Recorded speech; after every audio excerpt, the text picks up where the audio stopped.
चारुल शर्मा। रुक करते हैं उत्तराखंड की खबरों का। हरिद्वार स्थित नवरत्न कंपनी भेल में यूनियन की चुनाव की सरगर्मियां तेज हो गई हैं। भेल में 3 मुख्य मजदूर यूनियन है। HMS के चुनाव को लेकर बैठक और चुनाव की रणनीति तैयार करने का दौर भी शुरू हो गया है।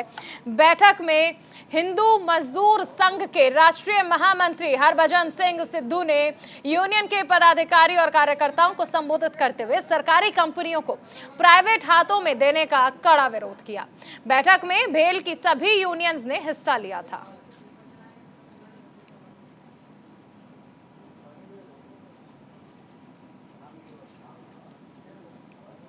कि जितने भी गवर्नमेंट सेक्टर हैं, पब्लिक सेक्टर हैं, उनको बेचना चाह रहे हैं, इसलिए BHEL को ऑर्डर नहीं मिल रहे हैं और जो पैसा सामान बनाकर बेचा गया है उसका पैसे की रिकवरी नहीं हो रही है। तो फिलहाल BHEL जो है वो जो प्रॉफिट में थी बहुत ज़्यादा, वो अभी फ़िलहाल पीछे लॉस में गई है। अभी थोड़ा मेक गुड किया है और हमारा प्रयास यही रहेगा कि जो इलेक्शन होता है 5 साल के बाद, उसमें ऐसी यूनियन को लोग बाग चुने जो वर्कर की बात को रखे, वर्कर के हित को ध्यान में रखते हुए प्रशासन से बातचीत करे और प्रशासन को बातें करे कि वो ऐसे पॉलिसी डिसीजन ना ले जिसकी वजह से कंपनी को लॉस हो, कंपनी का काम जो है वो ठेके पे जाए और उसमें भ्रष्टाचार फैले और कर्मचारियों को नुकसान हो।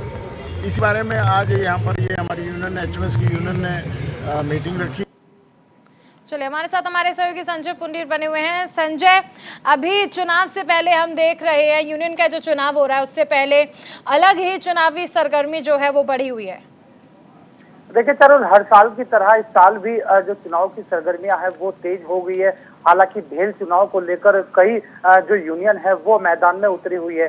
जिस तरह से लगातार ही भेल के कर्मचारी और पदाधिकारियों ने बैठक की और बैठक में नाराजगी जाहिर की है कि लगातार जो भेल है वो प्राइवेट हाथों में जाने की कगार पर है, जिस कारण उनकी रोजी रोटी भी संकट में आ सकती है।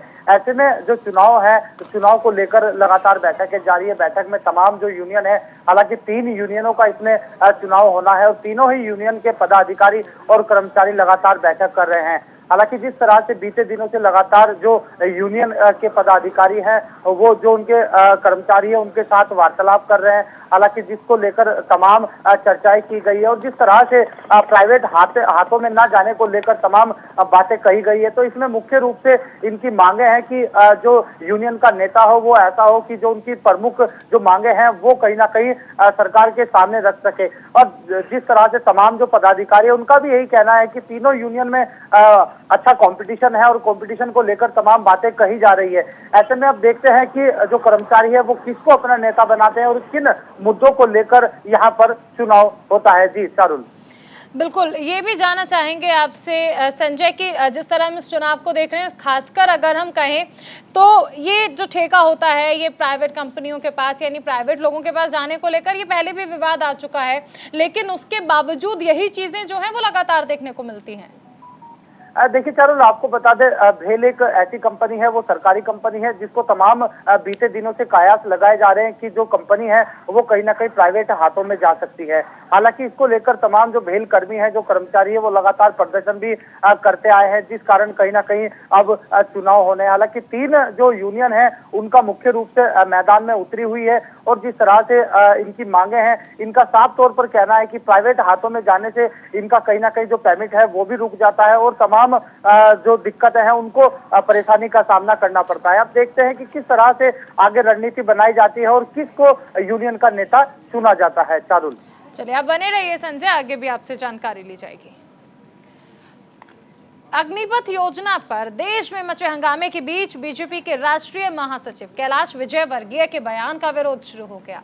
अल्मोड़ा में बयान पर गुस्साए युवकों ने विरोध प्रदर्शन किया और मार्कशीट्स जलाई। युवाओं ने कहा कि सरकार की गलत नीति के चलते आज देश भर के युवा सड़कों पर हैं, लेकिन युवाओं की मांगों को सुनने के बजाय बीजेपी के नेता गलत बयानबाजी कर रहे हैं और सेना का अपमान कर रहे हैं।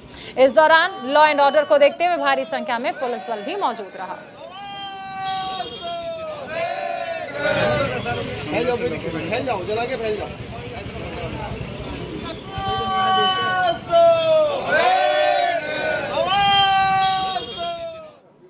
युवाओं में आक्रोश इस बात का था कि कैलाश विजयवर्गीय ने जो अनाप शनाप बयान यहाँ पे दिए उस पर युवाओं को बहुत ज़्यादा गुस्सा आया। उस विषय पे आज इन लोगों ने सबने अपनी मार्कशीट वगैरह भी जलाई, वो जलाया। एक रोड था, उसी में हमने एक पुतला दहन छोटा सा कार्यक्रम जैसा भी किया। और लगातार अगर ये लोग अच्छे काम नहीं कर सकते, युवाओं को मतलब उनका अधिकार नहीं दिला सकते, तो एटलीस्ट अनाप शनाप बयानबाजी तो ना करें। अनाप शनाप बयानबाजी कर रहे हैं और जो हम मांगे रख रहे हैं उनको सुनने तक को तैयार नहीं है। इतने बड़े बड़े कहाँ पता नहीं रैली वैली क्या क्या हो रहा। अरे इन चीज़ों को कुछ तो सुनना चाहिए इन लोगों ने।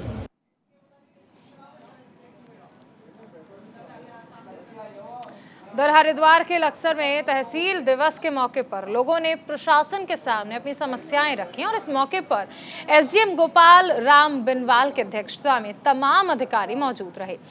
लक्सर एसडीएम ने साफ तौर पर कहा कि उनकी प्राथमिकता रहेगी कि तहसील दिवस में शिकायतें रिपीट ना हो और जो शिकायतें विभागों को दी गई हैं उनका जल्द से जल्द समाधान किया जाए।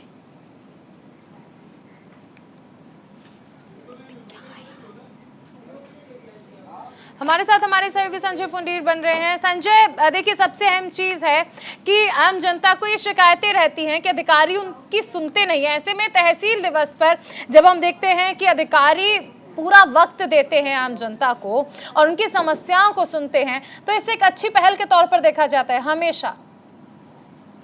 देखिए चारुल, हर हफ्ते एक तहसील दिवस का आयोजन किया जाता है और इस हफ्ते भी हरिद्वार की लक्सर तहसील में तहसील दिवस का आयोजन किया गया है और जो आसपास के लोग हैं वो अपनी शिकायतों को लेकर पहुंचे हैं। हालांकि उप जिलाधिकारी ने यहाँ पर कुछ शिकायतें समय पर ही समाधान कर दी और कुछ शिकायतों को लेकर जो संबंधित अधिकारी है उनको निर्देश दिए हैं कि जल्द से जल्द इनकी शिकायतों का समाधान हो। आपको बता दें, बीते दिनों से लगातार ही कुछ फरियादी जो अफसरों के ऑफिसों के चक्कर काट रहे थे, जिला अधिकारी के ऑफिसों के चक्कर काट रहे थे, जिसको लेकर तमाम जो लोग हैं वो काफी परेशानी का सामना करना पड़ रहे थे। उसमें जिस तरह से जमीन से जुड़ी हुई समस्या हो या फिर जल से जुड़ी हुई समस्या हो, तमाम शिकायतों को लेकर तहसील दिवस में पहुंचे और जिस तरह से यहाँ पर जो उप जिला अधिकारी हैं उन्होंने यहाँ लोगों की समस्या सुनी है और कुछ समस्याओं का तत्काल समाधान करते हुए लोगों को आश्वासन दिया है कि जल्द से जल्द जो और समस्या है उनका भी कहीं ना कहीं समाधान हो जाएगा। हालांकि हर महीने में 4 बार तहसील दिवस मनाया जाता है, उसमें रुड़की तहसील हो, लक्सर तहसील हो या फिर भगवानपुर तहसील हो, तमाम तहसीलों में तहसील दिवस मनाया जाता है और रुड़की में भी जिला अधिकारी विनय शंकर पांडे ने तहसील दिवस में प्रतिभाग किया और यहाँ पर भी करीब 44 शिकायतें पहुंची थी और जिनमें से कुछ का यहाँ पर भी समाधान किया गया है। शारुल, बिल्कुल संजय, ये भी जानना चाहेंगे कि इस दौरान तहसील दिवस पर जब आम जनता अपनी समस्याओं को लेकर पहुंची, तो हालांकि देखिए अधिकारियों ने तो ये स्पष्ट कर दिया है कि कोशिश ये कीजिए कि जो तहसील दिवस में एक बार आ रहा है उसकी शिकायतें जो है वो रिपीट ना हो। आम जनता का इस पर क्या रिएक्शन है, उन्हें ये कैसा लगता है जब अधिकारी उन्हें पूरा वक्त देते हैं, उनकी समस्याओं को सुनते हैं? देखिए, लगातार ही जो फरियादी होते हैं वो अपनी शिकायतों को लेकर दर दर भटकते हैं और बीते दिनों से जो हरिद्वार जिला अधिकारी है विनय शंकर पांडे, उन्होंने साफ तौर पर अधिकारियों को निर्देश दिए हैं कि कोई भी फरियादी ऑफिसों के चक्कर ना काटे, अफसरों के चक्कर ना काटे। हालांकि जो ऑफिसर होते हैं, जो अधिकारी होते हैं, वो तमाम लोगों को गुमराह करते हैं और कई बार तो ऐसा होता है कि जब अधिकारी नहीं सुनते हैं तो वो जिला अधिकारी से संपर्क करते हैं। ऐसे में साफ तौर पर जिला अधिकारी विनय शंकर का पांडे, अगर कोई भी फरियादी दर दर भटकता हुआ पाया गया है या उसकी समस्या का समाधान नहीं होता है तो उस अधिकारी के खिलाफ भी यहाँ कार्रवाई की जाएगी। हालांकि समस्या के समाधान के बाद जो स्थानीय लोग हैं वो काफी खुश नजर आ रहे हैं और जो यहाँ पर फरियादी पहुंचे उनका साफ तौर पर कहना है कि इस तरह के तहसील दिवस में आमतौर पर जो शिकायतें होती है उनका समाधान हो जाता है और कुछ का रह जाता है तो वो भी समय रहते हो जाता है। जी शाहरुख, बिल्कुल बने रहिए, आगे भी आपसे जानकारी लेंगे। संजय, रुड़की तहसील दिवस के मौके पर हरिद्वार जिलाधिकारी रविशंकर पांडे ने फरियादियों की समस्याओं को गंभीरता से सुना। जिलाधिकारी ने बताया कि करीबन 44 शिकायतें उन्हें मिली थी, कुछ का मौके पर ही समाधान किया गया। उन्होंने बताया कि समस्या के समाधान के लिए अधिकारियों को निर्देश दिया गया है। जिलाधिकारी ने बताया कि लोगों की ज्यादातर समस्याएं साफ सफाई, बिजली कटौती और खाद्य आपूर्ति अधिकारियों से जुड़ी हुई हैं, जिनका जल्द से जल्द समाधान होगा।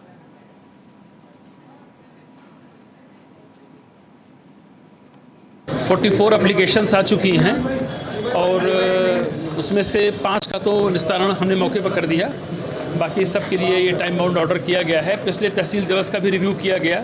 करीब 19 प्रकरण ऐसे लंबित हैं जिनका निस्तारण अभी नहीं किया गया था और उसको भी बता दिया गया है कि उसका शीघ्र निस्तारण कर दें 1 सप्ताह के अंदर। इस समय कोई एप्लीकेशन पेंडिंग नहीं है, लेकिन फिर भी एडीएम प्रशासन यहाँ बैठेंगे और हमारे ज्वाइंट मजिस्ट्रेट और पुलिस के भी अधिकारी रहेंगे, क्योंकि एक महत्वपूर्ण बैठक भी हरिद्वार में हो रही है, आपको पता होगा। हमारे साथ हमारे सहयोगी संजय पुंडीर बने हुए हैं। संजय, अधिकारियों ने स्पष्ट कर दिया है कि जो आम जनता है उसकी समस्याओं को सुनना है, और ऐसे में अधिकारी भी गंभीरता से सुन रहे हैं। सबसे ज्यादा शिकायतें किन किन मुद्दों को लेकर होती है आम जनता की, और उनका निस्तारण किस तरह से किया जाता है? देखिए तरुण, आमतौर पर जिस तरह से गर्मी का मौसम है तो ऐसे में लगातार बिजली कटौती की सबसे ज्यादा शिकायत यहाँ पर देखने को मिल रही है। और हरिद्वार जिले की अगर बात की जाए तो यहाँ पर जो ग्रामीण क्षेत्र है, किसान बाहुल्य क्षेत्र है, ऐसे में अगर बिजली कटौती होती है तो उनकी फसलों को भी नुकसान होता है, उनकी जो फसल होती है वो भी कहीं ना कहीं बर्बाद हो जाती है।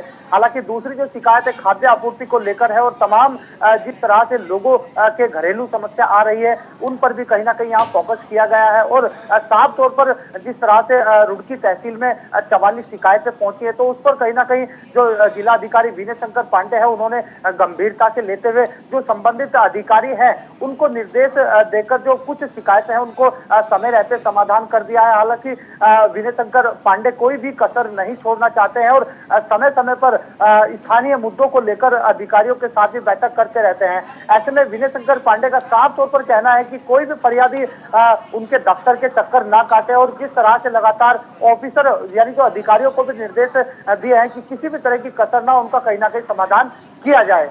बिल्कुल संजय, आप बने रहिए।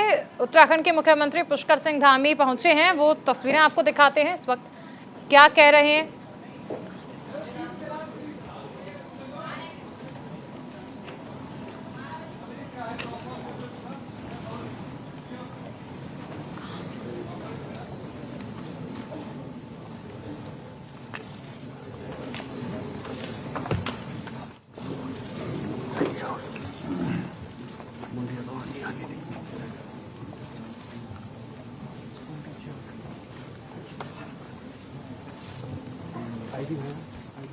Let's have a huge round of applause. Thank you.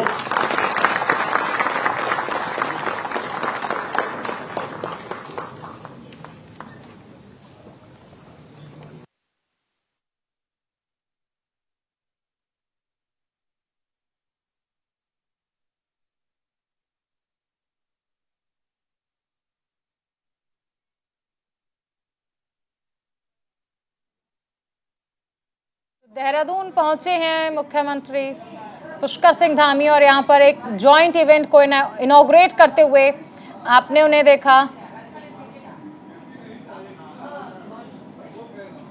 और यहां दीप प्रज्वलन के कार्यक्रम को आगे बढ़ाते हुए और कार्यक्रम की शुरुआत करते हुए सनातन धर्म में किसी भी शुभ कार्य की शुरुआत से पहले दीप प्रज्वलित किया जाता है। 15वीं उत्तराखंड राज्य विज्ञान एवं प्रौद्योगिकी कांग्रेस 2021 एवं 16वीं उत्तराखंड राज्य विज्ञान एवं प्रौद्योगिकी कांग्रेस 2021-22 के संयुक्त इस आयोजन में मंचासीन अभी जिनको आप सुन रहे थे हमारे उत्तराखंड सरकार की साइंस एंड टेक्नोलॉजी की सचिव श्रीमती सौजन्य, यू पोस्ट के director Shri doctor Rajendra Gopal ji, CSIR IHBT से आए डॉक्टर संजय कुमार जी डायरेक्टर, और जिस कैंपस में आज ये कार्यक्रम हो रहा है,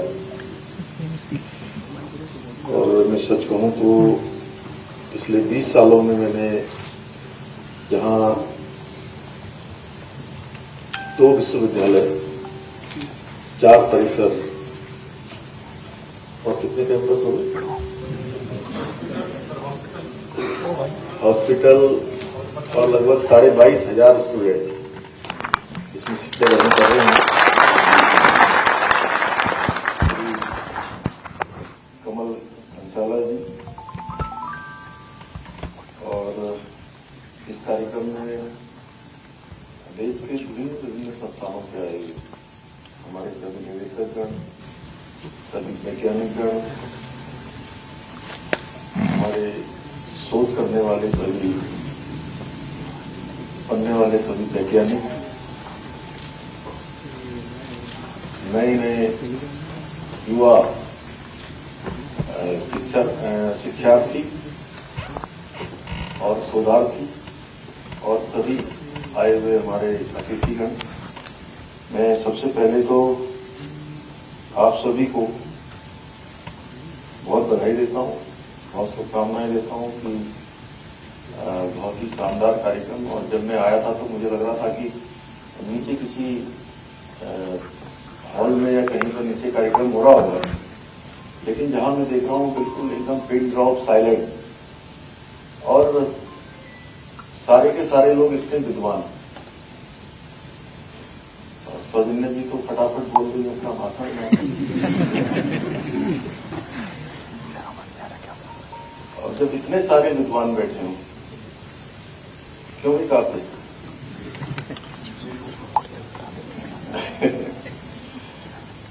तो उनके सामने ज्यादा बोलना नहीं चाहिए, क्योंकि मैं लंबे समय से, खैर मैंने 10 साल तक विश्वविद्यालय में पढ़ाई करी है। मैं लखनऊ विश्वविद्यालय का स्टूडेंट रहा हूं और विश्वविद्यालय के बहुत सारे कार्यक्रमों में रहता था, क्योंकि एक घर परिवार के बाद सबसे ज्यादा अगर काम करने का अवसर कहीं मिला, कहीं सीखने का अवसर मिला, तो वो यूनिवर्सिटी के कैंपस में मिला। तो मैंने महसूस किया कि जब इतने सारे विद्वान बैठे हों तो उनके सामने कोई बोलना नहीं चाहता है। सच है कि नहीं है, बताइए आप खुद। क्यों प्रोफेसर पंत साहब, बताइए आप ही।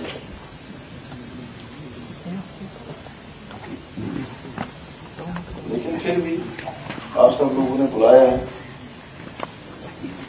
तो हमारे शास्त्रों में कहा गया है, अस्तो मां सत्य में तमसो मां ज्योति, अर्थात सत्य की निरंतर खोज करते रहना ही विज्ञान है। विज्ञान चिरंतर है, विज्ञान सूक्ष्म है, विज्ञान व्यापक है। और जब दुनिया के लोग ज्ञान विज्ञान के बारे में नहीं जानते थे, तब हमारे देश में पुष्पक विमान के बारे में वाल्मीकि जी ने जो है उस समय लिख दिया। महाभारत जब शुरू हुआ, मैं थोड़ा इससे अलग बोल रहा हूं, उचित चल रहा है। तो जब महाभारत हुआ तो महाभारत में एक अस्त्र आया था, ब्रह्मास्त्र।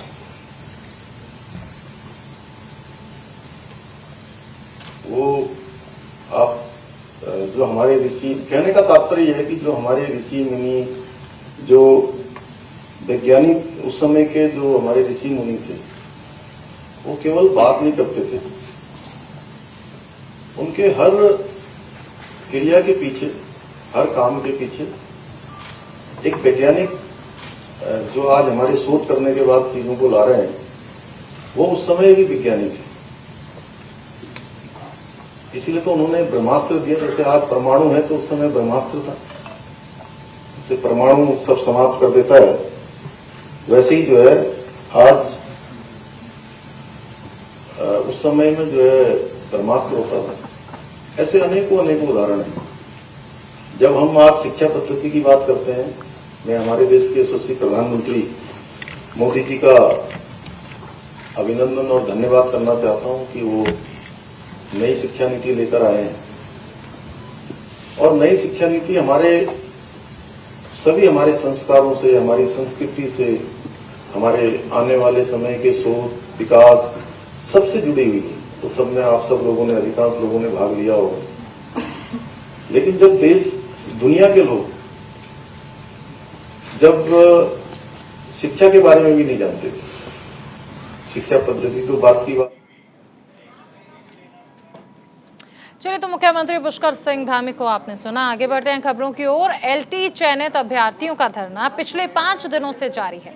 अभ्यर्थियों ने शिक्षा निदेशालय के बाहर प्रदर्शन करते हुए सरकार की बुद्धि शुद्धि के लिए यज्ञ हवन किया। इस दौरान अभ्यर्थियों ने सरकार के खिलाफ जमकर नारेबाजी की और कहा पिछले 6 महीने से वो सरकार से अपनी नियुक्ति की मांग कर रहे हैं। प्रदर्शनकारियों ने चेतावनी देते हुए कहा कि अगर उनकी मांगों को नहीं माना गया तो वो भूख हड़ताल पर बैठ जाएंगे। हम पिछले 6 महीने से दर दर भटक रहे हैं। हमारा एलटी का रिजल्ट जारी हो चुका है। हम सभी चयनित साथी हैं। किसी तरह वो साथी जो जिनका 1 नंबर 2 नंबर से नहीं, वो किसी तरह से कोर्ट में भर्ती को लेके वहाँ से स्टे आ गया है। हम सरकार से मांग करते हैं कि हमारा रिजल्ट आपने जारी कर चुका है, आप जल्दी से जल्दी कोर्ट से उस भर्ती को बाहर निकाल लीजिए। हमारी मांगे हमारी कुछ है ही नहीं। हम कुछ नहीं मांग रहे सरकार से, हम तो अपना अधिकार मांग रहे हैं। हमने एलटी में चयन दिया है, एलटी चयनित है, लेकिन क्या है कि सरकार की क्या नीति है कुछ समझ में नहीं आ रहा है। न तो कभी हमारा केस लगता है, हमने भी बेरोजगार लोगों ने, हमने सभी लोगों ने थोड़ा बहुत पैसा इकट्ठा करके वकील भी खड़ा किया है, अपनी तरफ से भी खड़ा किया है, लेकिन हमारा नंबर ही नहीं आता। पता नहीं क्या बात है, सरकार क्यों इस भर्ती को बहाल करने के मूड में नहीं है। सीएम साहब से मिलने का सोचते हैं, सीएम साहब मिलने का टाइम नहीं देते। हम जाएं तो जाएगा। अभी रुक रहे हैं एक छोटे से ब्रेक के लिए। खबरों का सिलसिला लगातार जारी रहेगा, बने रहिए न्यूज़ इंडिया के साथ।